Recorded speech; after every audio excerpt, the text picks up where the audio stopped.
final de Kage no Jutsu Rokusho, eu acredito que muitos de vocês devem ter ficado curiosos para saber como vai ser o próximo X1 do Shadow, e foi pensando nisso que eu resolvi trazer esse vídeo falando sobre como vai ser a luta dele com a rainha dos vampiros.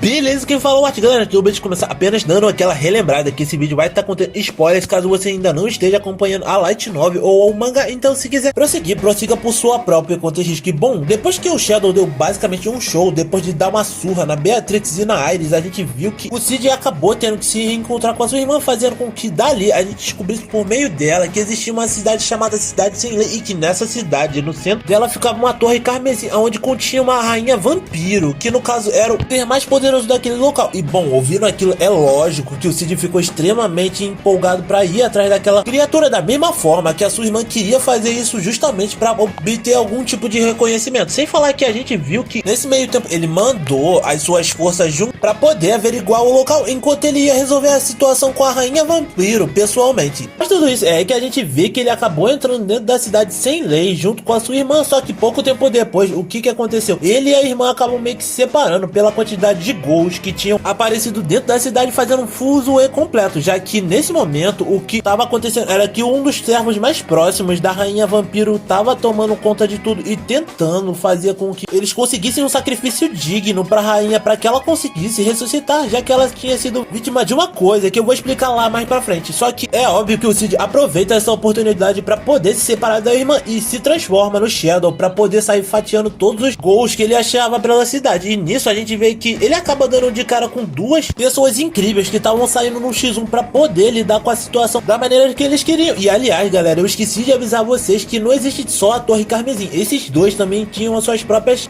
dentro da Cidade Sem Lei, sendo que a primeira da lista a gente pode estar falando que é Yuko Yukimi, que era uma raposa de 9 caudas, e o segundo era o Juggernaut, que também, se eu não me engano, provavelmente devia ter toda uma gangue ou então um grupo de ladrões. É que eu não consegui achar, galera, o que seria no caso ele nessa situação, mas se vocês acharam, deixa aqui nos comentários. E a Yukimi, no caso, seria a chefe dentro do grupo de serviços adultos femininos dentro da Cidade Carmesim, se é que vocês me entendem. E no meio desse X1 é aí que a gente vê que o Shadow nem ao menos se prende na hora de se apresentar, já que ele tava com pressa, e rapidamente imobiliza o ataque dos dois como se não fosse nada demais, fazendo com que ele inclusive se apresentasse e falasse que se eles não queriam ser mortos pelo cara, eles precisavam sair da frente dele o mais rápido possível. E nisso a gente vê que quando os três chegam dentro da Torre Carmesim, ou no caso na sua entrada, é aí que a gente vê que havia um guarda naquele local, sendo que esse cara foi responsável por acabar com o dragão dourado, e no caso um dos outros caras que tinha acabado ou tentado acabar com o Shadow pouco antes de ele entrar pra competição como Jimmy na cena, o que já demonstra o quão poderoso esse cara deve ser mesmo na época que ele era humano, fazendo com que no caso ele acabasse dando passagem pra Yukimi e o Juggernaut pelo fato de ele saber que ambos eram bem fortes. Só que no caso do Shadow, pelo fato de ele não conhecer o cara e não sentir nenhum poder vindo dele, ele achou que seria uma boa ideia tentar sair no X1, pois ele achou que sairia vitorioso, o que não deu nem pro cheiro, já que o Shadow saiu fatiando o cara da primeira vez. E em paralelo a gente vê que a irmã do Cid acaba se juntando com uma caçadora de vampiros, e elas acabam meio que dando de cara com o pessoal da Shadow Garden. Mas enfim, depois disso tudo elas acabam chegando na Torre Carmesim, elas dão de cara com o Juggernaut, e eu tô cortando essa parte da história porque eu quero não ter que ficar muito me atendo a tudo isso que rolou no processo, já que durante isso tudo é aí que a gente vê que o Shadow finalmente tinha chegado na sala de tesouro da rainha Carmesim. Isso fez com que ele ficasse muito feliz, porque ele tava a fim de fazer o rap em tudo aquilo para poder levar pouco antes de ele achar que enfim eles teriam a batalha épica que eles tanto queriam. E tudo isso enquanto ele imaginava como ele ia fazer essa luta, já que ele pensou que ele poderia começar tudo isso enquanto a galera não chegava, para que todos pensassem o quão ele era poderoso por poder estar lutando de igual para igual ou até superá-la sem menores problemas, fazendo com que dali em diante a gente voltasse para o que tava rolando na luta entre o Juggernaut e a irmã e a caçadora de vampiros no processo, fazendo com que a gente até pensasse nesse meio que o Juggernaut ia levar melhor, sendo que, pra surpresa de todo mundo, o que aconteceu foi que o Shadow chegou naquela hora e meio que deu um chute no cara, jogando ele literalmente pra fora da torre, como se não fosse nada demais. E galera, vocês têm que dar uma olhada nessa cena, porque é muito engraçado dentro do mangá o modo como ele faz isso. E é lógico, provavelmente ele tava com a intenção de proteger a sua irmã pra que ninguém, muito menos ela, se machucasse, e só diz umas palavras bonitas falando que a ressurreição da rainha tava próxima de acontecer. E quando ele mete o pé, é aí que a gente descobre por meio da Mary, que era a caçadora de vampiro que tava junto da irmã do Sid, que ela era uma das seguidoras fiéis da vampira progenitora, sendo que no início a vampira progenitora tinha uma imagem muito positiva de que ela poderia criar um mundo pacífico entre humanos e vampiros pudessem viver em paz, e tava até rolando um lance legal entre eles, fazendo com que os humanos confiassem nela. Só que tudo isso mudou no momento que um dos seus subordinados mais leais, que era o cara que tava comandando a Torre Carmesim, fez com que ela provasse sangue e enlouquecesse no processo, fazendo com que ela matasse todas as pessoas que ela jurou meio que ajudar durante todo esse processo, já que o antigo subordinado dela, ou no caso o mais fiel subordinado dela, entre aspas, né, achava que era impossível esse tipo de coisa acontecer após ele ter visto o que os humanos acabaram fazendo com os vampiros, o que óbvio fez com que a Lady Elizabeth, que no caso era a vampira progenitora, ficasse enlouquecida e se matasse, ou teoricamente pedindo para que a caçadora de vampiros segurasse a onda para ela, espalhando as suas cinzas. Só que o tiro meio que saiu pela culatra, uma vez que ela não conseguiu acertar o seu coração, fazendo com que isso fosse totalmente falho e a sua antiga subordinada tivesse que enterrá-la, ou no caso trancá-la dentro de um caixão, o que não foi muito bom, já que o Crimson, que era o cara que começou tudo isso, recuperou o corpo dela e agora tinha começado toda essa chacina justamente para encontrar alguém que fosse puro, como um sacrifício para Rainha Elizabeth, e era por isso que agora ela via isso como um dever de parar todos eles e botar um ponto final de uma vez por todas. E por causa disso é que a gente vê que a irmã do Sid ficou mais empolgada ainda para poder ajudar ela a chegar no final da torre e bater na vampira progenitora, principalmente porque ela achava que quem tinha sido levado era o seu irmão, e esse era o principal motivo pelo qual ela estava determinada a ir atrás dele de qualquer jeito. E no meio de tudo isso é que a gente vê que o Shadow finalmente tinha alcançado o Crimson, e de cara o cara já chega fatiando o Crimson como se não fosse nada demais, e o cara achou que ia levar melhor, só que o que ele não contava era que o Shadow ia continuar fatiando ele até que ele não conseguisse se regenerar, perfurando o peito dele, fazendo com que também todos os planos desse cara fossem por água abaixo no processo. E aliás tem até uma cena meio cômica, fazendo com que o Shadow pedisse para que a Rainha Elizabeth saísse do seu caixão, só que quando ele percebe que ela não tava saindo, é que ele meio que espera 5 segundos e depois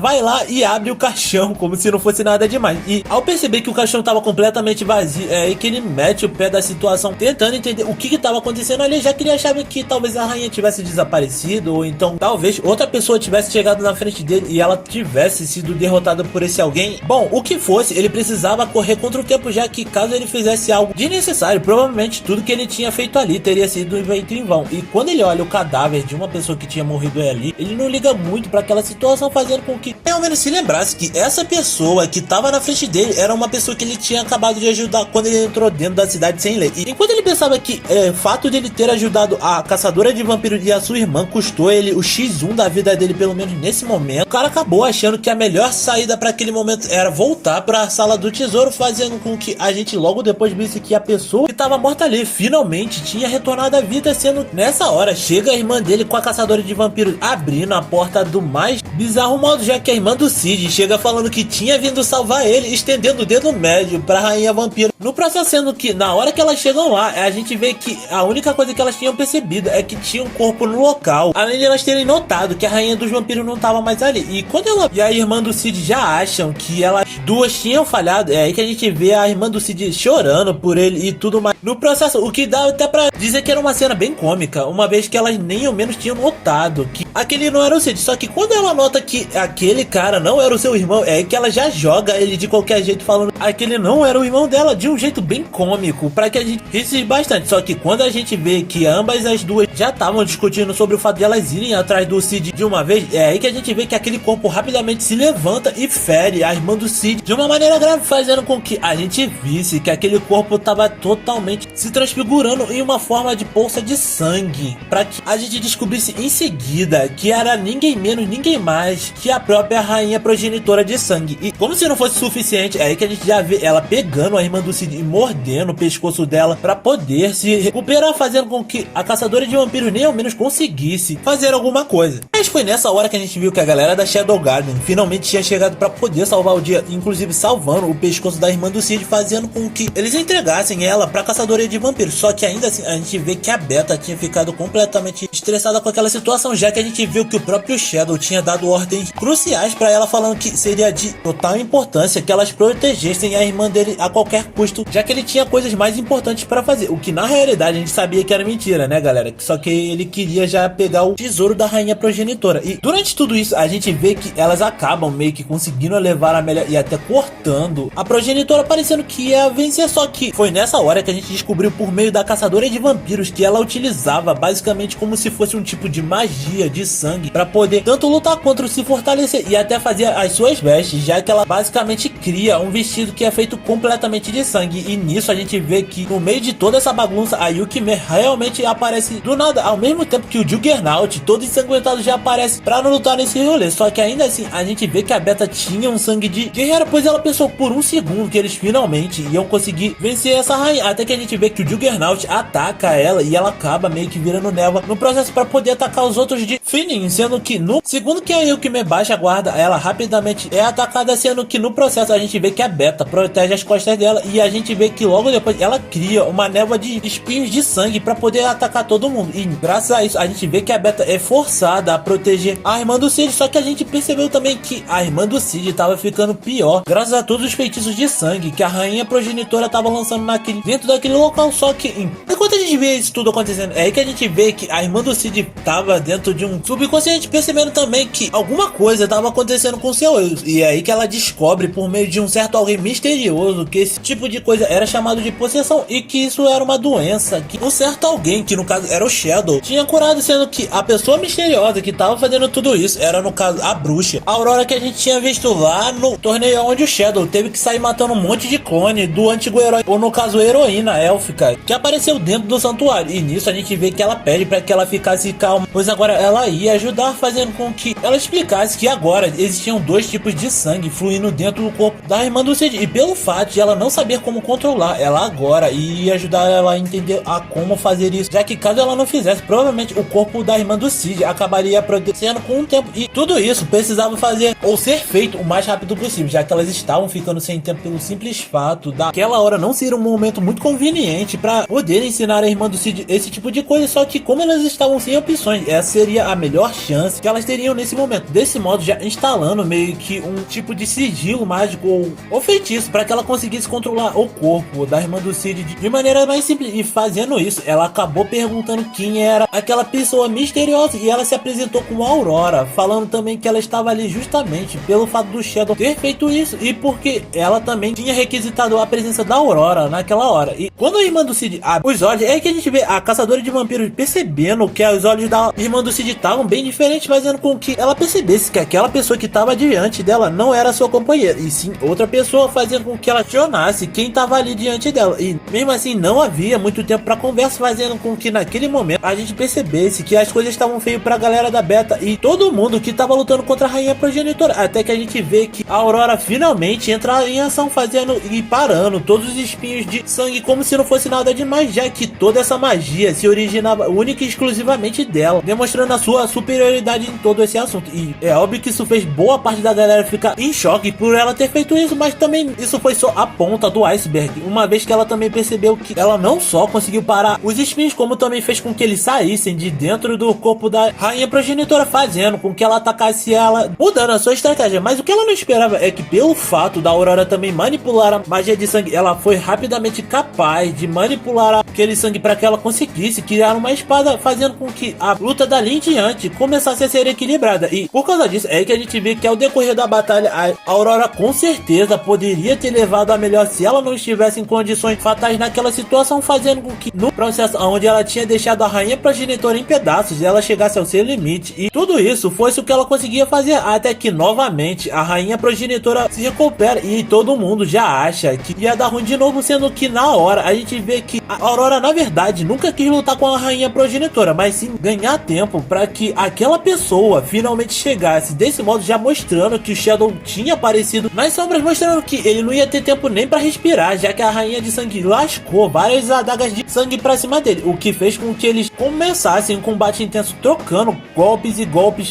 fazendo com que no mesmo momento que ela lançava vários espinhos de sangue, ela também criava vários clones com sangue para poder contra-atacar, mas isso nem ao menos conseguiu afetar o Shadow de alguma maneira. E no meio de tudo isso é aí que a Beta percebe que o Shadow tava agindo de uma forma meio estranha e achava que ele tava protegendo ele de se machucar, sendo que na realidade o Shadow só tava meio que catando todo o tesouro da rainha progenitora para poder levar para ele, enquanto a Beta meio que continuava no mundo de fadas nela, por achar que ele tava sendo super protetor com todos eles, já que ela pensava que o fato dele ser um cara incrível e sempre ajudar eles nos momentos mais difíceis fazia com que ele fosse esse tipo de pessoa, mas na realidade ele só tava catando o tesouro da rainha progenitora. E por causa disso, enquanto ele meio que tava catando todo esse tesouro, é aí que ele acabou meio que percebendo que o Shizu já tava rolando e meio que foi obrigado a deixar todo o tesouro, ou boa parte dele, pra trás pra poder pegar no combate. E desse modo a gente vê que finalmente ele ia ficar sério, fazendo com que ele se movesse como se não fosse nada demais, enquanto ela lançava vários espinhos na direção dele, enquanto ele andava, fazendo com que todo mundo percebesse que ele basicamente estava encurtando a distância para poder atacar ela no final, até que ele finalmente percebe que o que ela estava desejando ali era a sua morte. E agora ele estava prestes a cumprir esse poder, sendo que naquele momento que a caçadora de vampiros percebe que a rainha progenitora ia realmente morrer, aquele combate foi aí que ele desejou que ela não morresse daquela forma, aonde a gente vê que finalmente o Shadow já lança aquele ataque atômico, destruindo todo o castelo Carmesim e salvando boa parte da galera no processo. Só que ainda assim ele não matou a rainha progenitora como a gente imaginava,